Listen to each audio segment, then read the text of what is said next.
Olá, bom dia. Turma 231, Colégio Bom Jesus. A gente inicia mais um dia de aula. Hoje é dia 24 de setembro. Estamos numa quinta-feira. Tempo bom, tempo quente, o céu azul, né? E um solzinho, né? Para nos animar, certo? Então, hoje nós damos sequência aos nossos estudos sobre o período da Guerra Fria. Em específico, a gente vai falar hoje sobre Berlim e os problemas de Berlim. A gente só recapitulando um pouco o que a gente viu na aula passada, né? Nós vimos na aula passada o que é esse mundo bipolar, como é que ele está configurado. Nós vimos no mapa, né, especificamente as áreas de influência de cada um, né, dos polos, capitalista e socialista, que foi no vídeo passado. Nós vimos também os planos, né? O plano Marshall, por um lado, tentando puxar a brasa para o assado do capitalismo, né? Que foi implementado então pelos Estados Unidos ali no início dessa corrida, corrida da Guerra Fria. E por outro lado, o Comecon, né? Como um plano dos soviéticos. Nós vimos também que foram criados dois braços militares, né? Um tratado do Atlântico Norte, que é a OTAN, outro tratado que vai ser chamado de o tratado de chegando mais alguém aqui, o Pacto de Varsóvia, né? E depois nós vimos também que o descobrimento, por exemplo, da bomba, o desenvolvimento da bomba atômica soviética causou um pânico, né? Um pânico na Professor, humanidade. Oi, o Henrique e a Eduarda Rodrigues estão tentando entrar na aula. eu acabei de colocá-los aí. Agora a Thaisa está chegando. Bom dia, Sônia. Bom dia. Eu acho que o Henrique chegou, né? Acho que Isso. todo mundo entrou aqui. Só, não sei se falta mais alguém. Mas, enfim, eu só estou recapitulando que quem está chegando agora, né? A Thaís, o Henrique. Estou recapitulando o que a gente viu na aula passada, né? Estou lembrando das coisas que a gente viu no período anterior. E a gente hoje ficou de trabalhar Berlim e a corrida espacial, a corrida armamentista e essas coisas e tal. Bom, mas antes de nós começarmos a nossa aula, a gente sabe que a gente vai percorrer aí um bom caminho, eu queria lembrar vocês que nós temos, né, além das avaliações da reavaliação, né, vocês vão refazer o primeiro trimestre, aqueles que precisam, por favor, né, não deixem de fazer, vão lá e façam a reavaliação. Aqueles que não precisam, façam também, porque, na verdade, é uma forma de tu estar, né, sempre te preparando, né, vendo como é que tu estás, na compreensão dos assuntos que se tu domina ou não. E a gente lembra que a gente tem vestibular, a gente lembra que a gente tem Enem, né, então vai lá e faça. E outra coisa, né, nós temos um trabalho para o segundo trimestre. Né? O trabalho para o segundo trimestre já está na Iônica até o dia 2 desse mês, de outubro, vocês podem responder, ou seja, até o final da próxima semana. Então, lembro vocês têm esse trabalho, vale 5 pontos, e a prova de vocês já está marcada. Né? Deixa eu ver aqui, eu recebi aqui, a prova de vocês foi marcada para o dia 6, se eu não me engano. Calendários, a prova do segundo trimestre, né? Que é o que a gente está vendo agora. Vamos lá. História. 232. Né? No dia 6 de outubro, terça-feira. Então, já é logo aí na segunda semana, né? Depois da nossa prova, depois do nosso trabalho, vocês têm a prova de segundo trimestre. Tá bom, pessoal? Então, eu também não elaborei essa prova, vou fazer essa prova. É uma prova que vale 10 pontos, né? Tem 10 questões, enfim. Então, fiquem bem ligados e espertos nos assuntos que a gente está vendo. Guerra Fria cai com certeza, né, nesta prova. Tá bem? Dúvidas? Posso seguir? Pode. Beleza pura. Então, vou dar aqui, abrir a tela para todo mundo enxergar todos vocês. Bom dia, bom dia. Sobre esse tema que a gente está falando aqui, e a gente está com na Guerra Fria, tem vários filmes e vários seriados com esse contexto. Então procurem no Netflix, procurem no Google, né? Vejam lá o ator predileto, o artista predileto, vejam a pontuação do seriado ou do filme. Né? Eu adoro cinema, tem sempre uma crítica dos cinéfilos, né? Falando sobre o filme, né? Que se ele aborda ou não os assuntos referentes à Guerra Fria de maneira séria, de maneira correta. É bem interessante. É uma forma de tu estudar também através da sétima arte, através do cinema. Tá? Então, fica a dica aí para vocês. Procurem, tem vários filmes. Se eu indicar um filme, eu vou estar sendo cruel com vocês, porque tem vários filmes legais, daqui a pouco vocês... Até filmes blockbusters, né? Até filmes de super-heróis, né? Vocês vão encontrar com esse tema, tá bem? Então vamos nessa. Eu vou de novo pedir licença a vocês, vou dividir a tela aqui para a gente continuar assistindo os nossos slides. Muito bem, aqui está. Então, eu vou voltar um pouquinho para que a gente possa entender. Aí, tá. Agora, vou fechar de novo o bode aqui.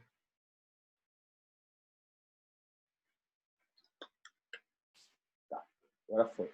Vou voltar um pouquinho para a gente poder entender aqui algumas coisas importantes, né? Que a gente viu. Então, vamos lá. Primeiro, a gente viu este mapa, onde a gente observou de maneira geopolítica, né, geográfica, a divisão do capitalismo e do socialismo, a divisão das suas influências. Eu acho que isso ficou bem claro para a gente, né? Ficou geograficamente falando, a gente consegue enxergar, né, onde as partes, né, atuam no cenário, no tabuleiro do planeta Terra. Aí depois a gente viu os 4 temas principais que a gente ia discutir na aula passada. A gente acabou discutindo os 3 primeiros, né? Doutrina Truman, OTAN versus Pacto de Varsóvia, Plano Marshall e Comecon, e deixamos hoje para a crise de Berlim, depois corrida armamentista e corrida espacial.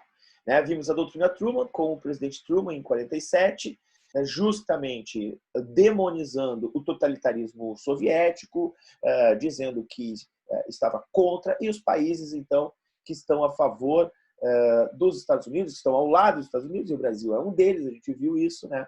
Vão acabar, então, estudando nessa escola superior de guerra americana de introdução, instrumentalização da luta contra o socialismo.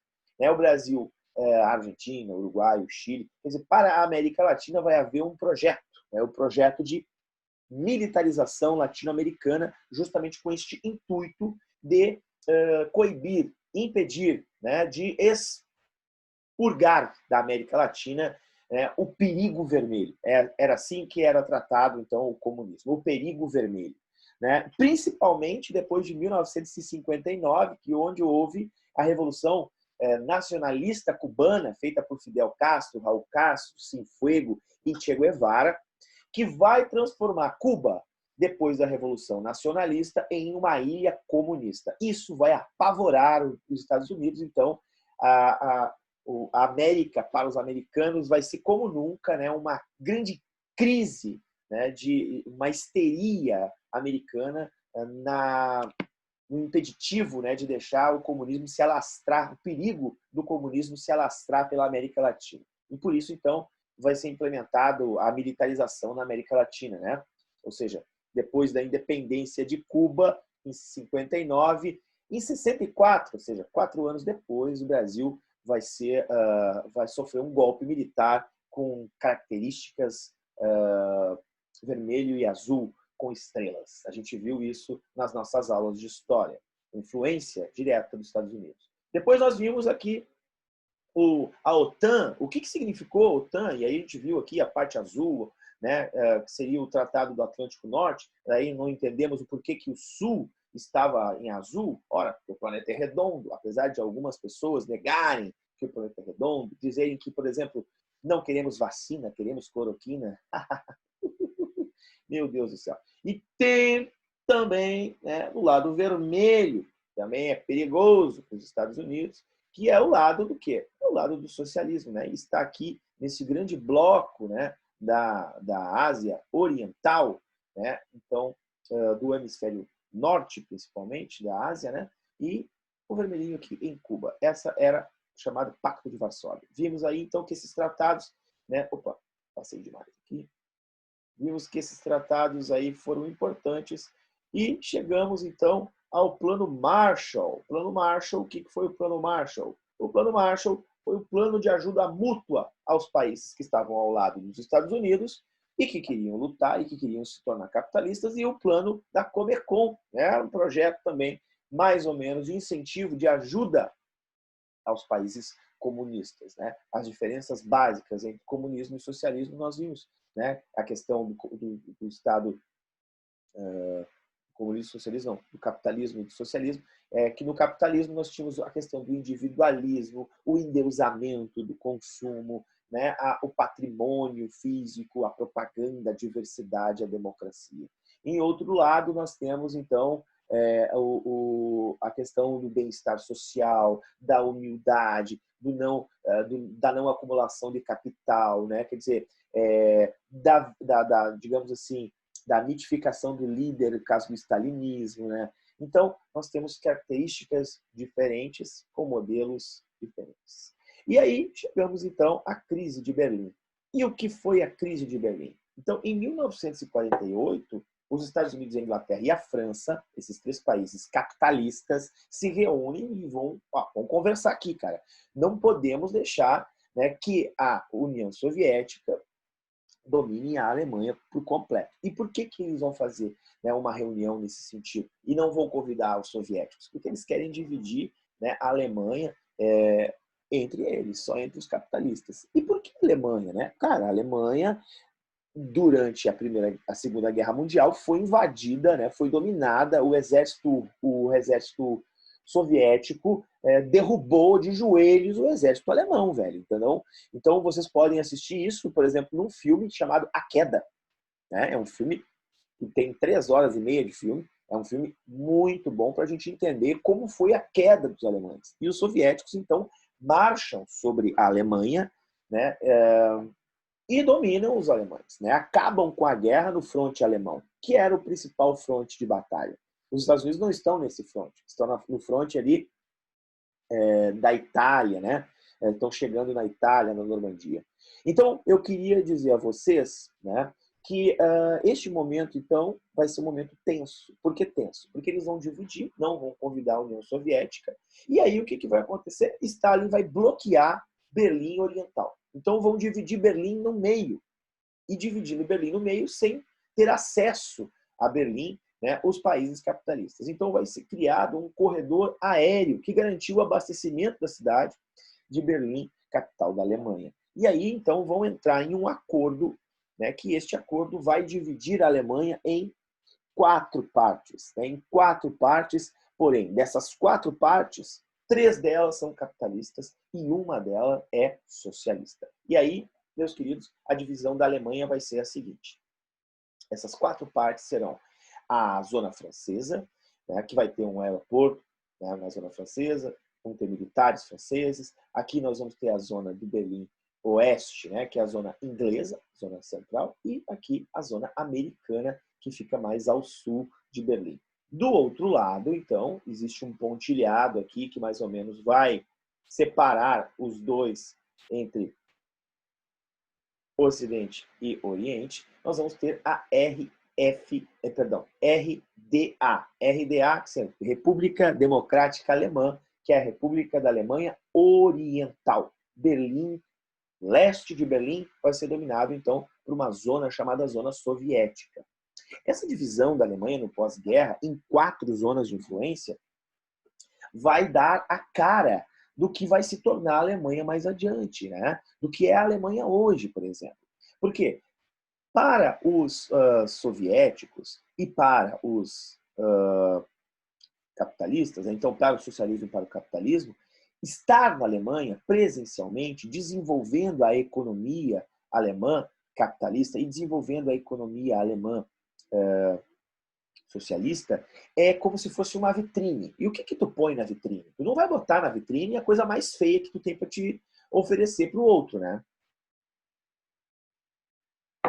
Não, tu não vai colocar. Né? Tu vai colocar na vitrine o quê? Coisas que vão chamar a atenção, que vão gritar aos olhos, né, das pessoas para o consumo daquilo, né? E quando eu falo em consumo, não é consumir simplesmente como eu tomei agora esse gole de café. Não. Consumir é ter, é pertencer, é estar. E aí nós vamos ver, então, um grande investimento, tanto do lado capitalista quanto do lado socialista, nas Alemanhas.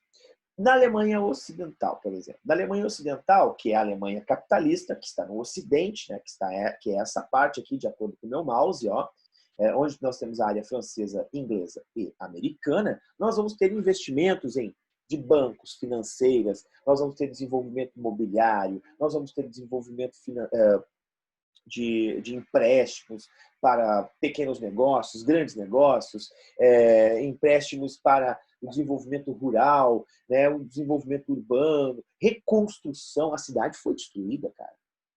A cidade foi destruída. A Alemanha foi completamente escalpelada pelas bombas que caíram, né, e das metralhadoras e dos tanques de guerra que explodiram paredes e tudo. Então, isso tudo vai ser reconstruído. De outro lado, no lado socialista, nós também teremos a reconstrução desta Alemanha, nós também teremos um investimento muito forte, principalmente na tecnologia de guerra. Então, vejam, tecnologias como, por exemplo, a gente vai ver agora, separei 2 videozinhos para vocês, tecnologias como, por exemplo, os alemães orientais, os soviéticos, eles vão inventar um avião, cara, um avião que ele não pousa em pista, ele vai pousar como se fosse um helicóptero.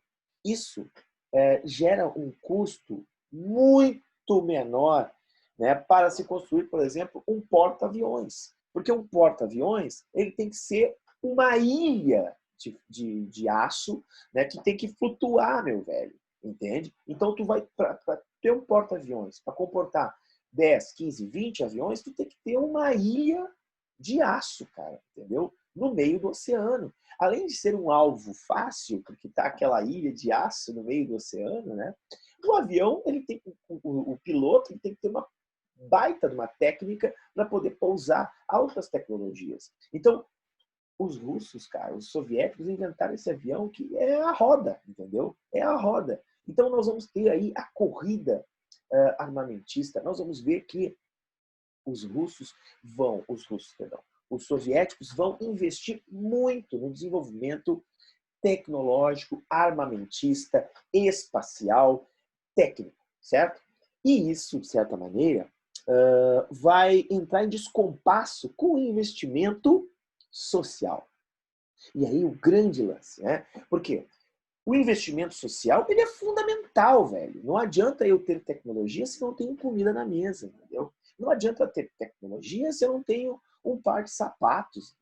Não adianta eu ter tecnologia, não adianta eu estudar, desenvolver a minha capacidade de compreensão, porque os alemães orientais, os soviéticos, vão desenvolver as universidades, desenvolver ciência, não só nas partes, em aspectos de guerra, mas ciências sociais, ciências humanas, vão desenvolver ciência biológica, né, com a tecnologia de sustentabilidade, tudo. Cara, os caras vão fazer um investimento incrível em educação. Isso vai ser, talvez, isso seja, né, o grande diferencial para o capitalismo, né? Porque o capitalismo não vai desenvolver também, professor? Vai, mas não desta maneira. Como desta maneira, professor? Não vai desenvolver de maneira universal. Quem é que pode acessar as universidades hoje? É uma pergunta que eu faço. Quem é que consegue, dentro do mundo capitalista, acessar as universidades? Os grandes Quem tem dinheiro. Quem tem dinheiro. Os grandes centros de produção científica. Quem tem dinheiro. Então, a gente consegue enxergar isso desta maneira. Né? Quer dizer, as pessoas, nem todo mundo tem condições de estudar, desenvolver-se enquanto pessoa. Por isso que a gente tem muita gente que acredita que a Terra é plana. Por isso que a gente tem muita gente que acredita que cloroquina cura a Covid-19. Por isso que a gente tem muita gente que é contra a vacina. Sendo que a vacina erradicou algumas doenças que estão voltando porque as pessoas não estão levando a vacinar. Isso é o fim do mundo, cara. É o fim da picada. Então a ciência é muito importante. Bom, mas, de outro lado, as pessoas que têm educação, que têm desenvolvimento, que eram os soviéticos, né, velho? Que tem todo o investimento em tecnologia, de repente olhavam para o lado, cara, e viam a sociedade lá, as pessoas com uns tênis diferentes, coloridos, viam as pessoas comendo McDonald's, que vinha um combo com batata frita e refrigerante grande, refrigerante pequeno. Tinham vários tipos de camisa, de todos os tipos de cores. Tinham diversidade. Tinham o consumo. Então, essa grande diferença fez com que, além do que, né? Além do que, olhem bem, imaginem só, se passasse um muro agora aqui e dividisse a cidade de Porto Alegre em duas partes. Vocês deixariam do outro lado da cidade, que vocês não teriam mais contato, pessoas que são do círculo de amizade de vocês. Entendeu? São amigos, são primos, alguns parentes, né? De repente teu pai estava trabalhando lá, né? Do outro lado da cidade, na Zona Sul, e tu na Zona Norte, de repente dividiu o mundo e botaram e construíram um muro, velho. E aí tu não consegue passar de um lado para o outro mais. Então isso acabou também sendo um motivo para que as pessoas saíssem de um lugar e entrassem no outro. Por exemplo, os soviéticos queriam entrar no mundo capitalista, porque lá tinha diversidade, tinha consumo, né? Tinha oportunidades que ali eles não tinham essas diversidades, né? Ninguém passava fome, professor. Até de repente passava, mas é que no outro lado também passa fome, mas tu tem oportunidade, né? Tu vai. Isso que é o grande lance do capitalismo, né? O capitalismo joga com isso, né? Não, aqui no capitalismo todo mundo tem oportunidade, mas nem todo mundo tem condições, né? Então tu tem dois sistemas que vão acabar sendo um vitrine para o outro. Por isso que a gente pode entender, depois no final da Guerra Fria, na queda do Muro de Berlim, quando a Alemanha se torna uma só, como ela é a maior economia da Europa, gurizada. A gente tem que entender os alemães enquanto a maior economia europeia hoje, né? Com, por exemplo, a Angela Merkel sendo uma voz contundente no Congresso europeu, né, cara? Então, a Alemanha tem um peso enorme na economia daquele continente, né? E por que isso? Né? Pô, os caras passaram por duas guerras, professores, cara, como é que acontece isso? Como é que os caras têm esse poder? Justamente porque eles vão ter um legado, né? Uma herança, tanto de um lado quanto do outro, né? Dos investimentos que vão ser feitos justamente nesse período de Guerra Fria. Tá compreendido aí? Posso seguir? Então eu vou mostrar o videozinho para vocês aqui, né? Em 1961, então, para impedir a passagem, né, de mão de obra especializada para o mundo capitalista, nós vamos ter a construção desse muro. Na verdade, esse muro, são dois muros, né, que vão dividir aí o mundo comunista do mundo socialista, do mundo capitalista, né? O Muro de Berlim, é o chamado também o Muro da Vergonha, né, que separa a porção ocidental de Berlim da oriental, certo? Então, por isso, eu vou mostrar um videozinho para vocês aqui. Se é este aqui. Não, é este aqui. Vamos lá, então. Português de Portugal, tá, gente? Então, prestem atenção no vídeo. Tá todo mundo me ouvindo aí, né? Sim, senhor. Beleza, então eu vou lá. No início dos anos 60, 15 anos depois da Segunda Guerra Mundial, vivia-se em plena Guerra Fria. Berlim continuava dividida em 4 setores desde o fim da guerra, mas de facto eram apenas 2 blocos, o de oeste e o de leste. O lado do crescimento económico e da modernização em marcha e o lado cinzento, mesmo obscuro, da RDA, com um baixo nível de vida. Os soviéticos cansaram-se de ver fugir milhões de alemães do seu paraíso comunista. Para acabar com a hemorragia, como foi justificado na época, construiu um muro da vergonha, não de proteção, mas para impedir que os cidadãos continuassem a fugir para a liberdade. O projeto foi desenvolvido em segredo e a construção apanhou os berlinenses de surpresa no dia 13 de agosto de 1961. Soldados e polícia militar estiveram lado a lado de milhares de operários destacados para bloquearem as ruas e vias férreas. As tropas soviéticas estavam preparadas para o combate e concentraram-se junto dos postos fronteiriços dos aliados. Numa noite, o arame farpado separou brutalmente a cidade das famílias e os amigos. Os prédios limítrofes foram integrados nas barreiras, com as portas e janelas tapadas a cimento e pedra. O muro era um complexo dispositivo militar, que na verdade era constituído por dois muros de 3,6 metros de altura, separados por um espaço vazio que podia ir de 5 a 200 metros. As vigias eram ocupadas permanentemente por 302 militares com dispositivos de alarme, mas ainda estavam destacados 14.000 guardas de fronteira com ordem para atirar a matar e 600 cães-polícia. Morreram 136 pessoas a tentar passar o muro. Os soldados da RDA bateram 97 e da Sigman foi a primeira a deixar a vida. Feriu-se mortalmente no dia 22 de agosto ao saltar da janela do prédio em que vivia. Winfried Freudenberg foi o último, no dia 8 de março de 1989, alguns meses antes da destruição, quando tentou sobrevoar o muro num balão. No início dos anos 70, o processo de separação ainda foi reforçado. Cerca de 60.000 minas foram colocadas na terra entre os dois muros. Ao longo da década de 80, foram retiradas depois da condenação internacional ao governo da Alemanha de Leste.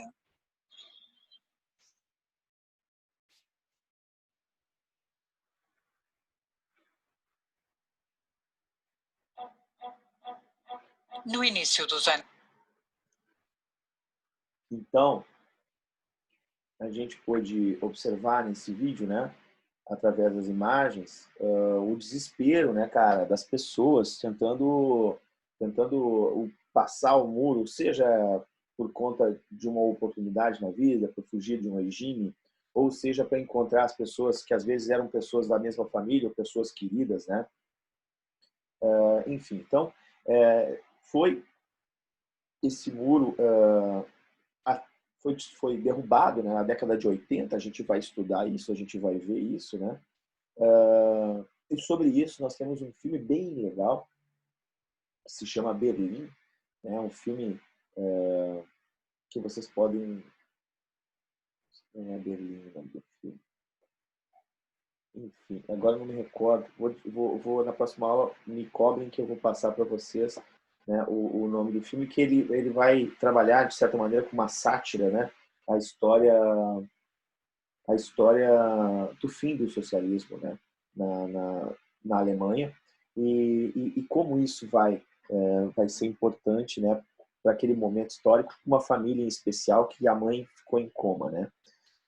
Mas falando sobre os alemães, né, e a Alemanha, nós vamos ver, por exemplo, a demora do povo alemão, né, conseguir se unificar enquanto uma cidade só, né, Berlim, ou um país, né, só. A unidade alemã, ela vai sofrer muito, né, de 89 para cá, que é quando ocorre aí o fim do socialismo, né? Então, o fim, entre aspas, do socialismo, ou seja, a Alemanha se reunifica. E esse processo é um processo muito demorado, né?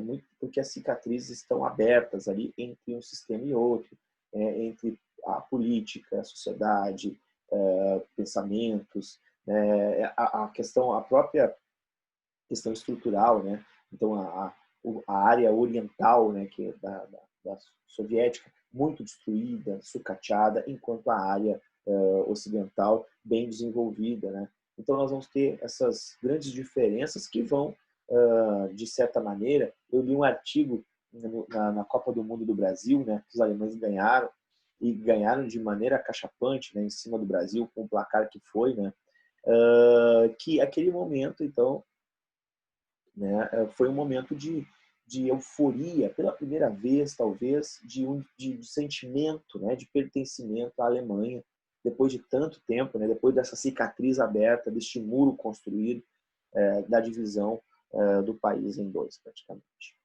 Então, seguindo aqui a nossa aula,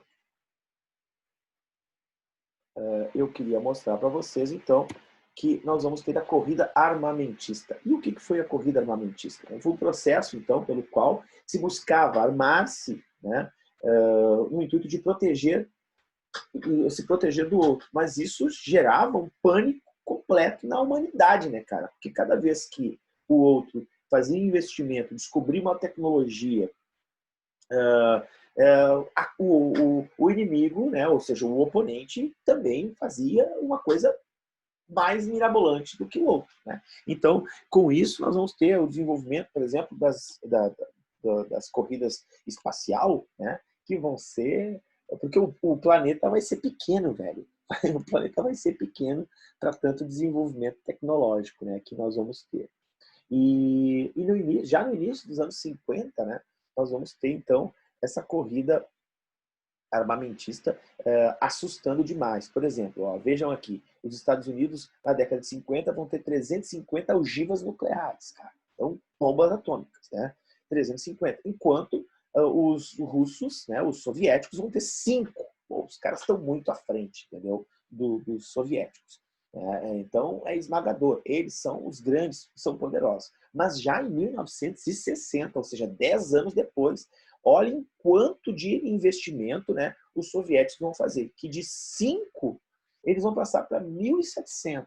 E aí os caras acharam a fórmula da roda, velho. Então, acharam a fórmula. E já em 1960, de 350, os americanos vão para 18.700 bombas. Mesmo assim, os americanos, né, estão à frente, muito à frente dos soviéticos. Mas olha só, que de 60 a 89, como eu falei para ti, né, os soviéticos vão esquecer o bem-estar social, cara. Eles vão esquecer o investimento na sociedade, no desenvolvimento humano. Os caras vão investir só em bomba. Olha aqui, cara. Os caras vão ter 32 mil ogivas nucleares, velho. Tá? Produzindo 4.500 megatons, enquanto os americanos vão ter 22.500 ogivas nucleares. Cara, entendeu? Os soviéticos ultrapassam os americanos.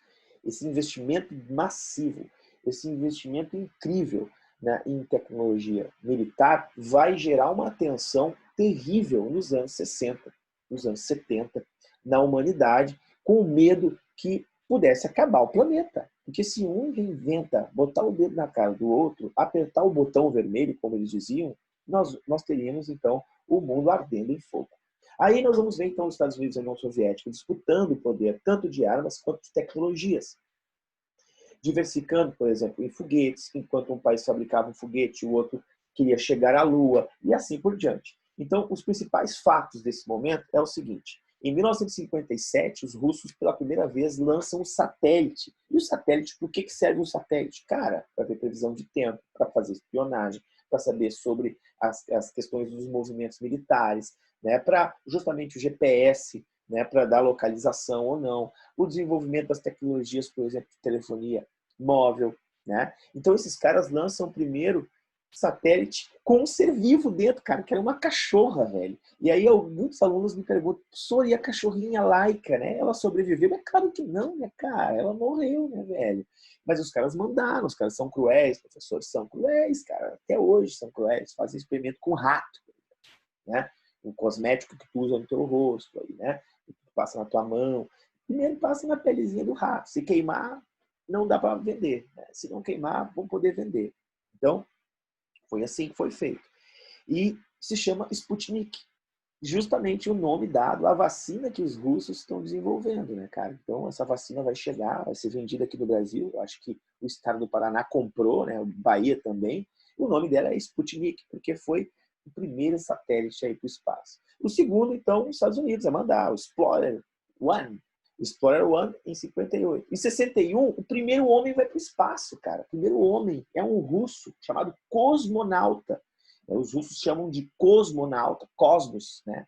Nauta, e os americanos de astronautas, né? De astro. Então, nós vamos ter o primeiro cosmonauta, um cara chamado Yuri Aí Yuri, viu só? Yuri Gagarin é o nome do cara. O cara vai para o espaço, então. E depois, em seguida, em 69, o homem chega à Lua. E aí a gente tem algumas imagenzinhas. E não sei se vai dar tempo para a gente passar. Deixa eu ver aqui se dá tempo para a gente passar essas imagens. Antes de passar as imagens, eu quero fazer. Não vai dar tempo de passar as imagens, que eu tenho 2 minutos, eu tenho 2 minutos e 34 de aula. Deixa eu ver aqui, eu quero fazer a chamada, que é tirar a foto de vocês aqui para a chamada. E agora eu vou passar as imagens, então. Vamos ver se vai dar tempo, tá? Eu desejo a vocês um excelente final de semana. Cinemateca Brasileira apresenta.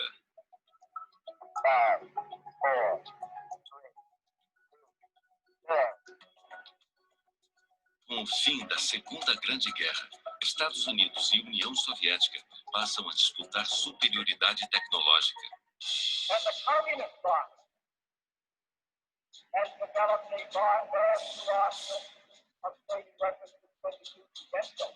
A Terra estava dividida. O próximo passo era a conquista do espaço. Começava a corrida espacial, que levaria o homem à Lua. Enquanto as potências exploravam o universo, o mundo acompanhava tudo pela TV. Claro que o Brasil não ficou de fora.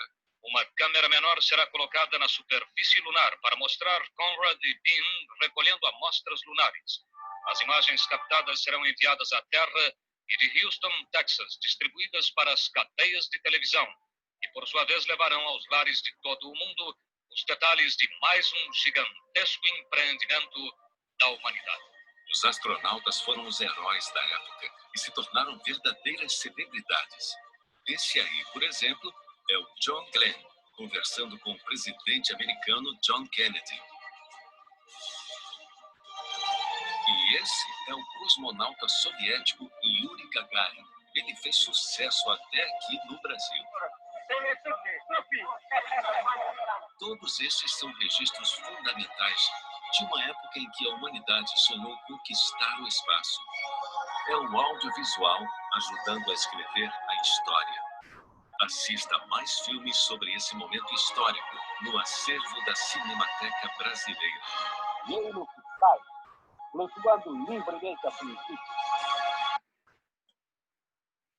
Então, pessoal, copiem o endereço e assistam. Um beijo, bom fim de semana. Tchau. Falou, senhor. Tchau, Sam. Tchau, tchau.